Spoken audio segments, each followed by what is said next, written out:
Hi, it's Sierra with WTI, and you thought smelling fresh would break the bank? Think again.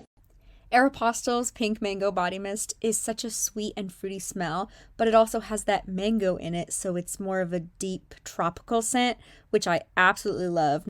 And it comes in this really cute packaging, which isn't only adorable, but it's big enough to last you a long while being a long lasting perfume in general. It only takes a couple of spritz, and it's so nice because it's not overpowering, but it is strong enough to cover you up on those days where you're not smelling your freshest. And it lasts all day, so I'll come home after a long day of work and still be smelling my best, which I very much so appreciate, because the last thing I need to be worrying about is if I smell whack for the after party. It's a really nice, gentle spritz. It kind of spreads out everywhere, so you don't have to worry about it being too concentrated in one place. It's also vegan and cruelty-free, so that is a pretty big plus if I do say so myself. But hey, that's just my point of view.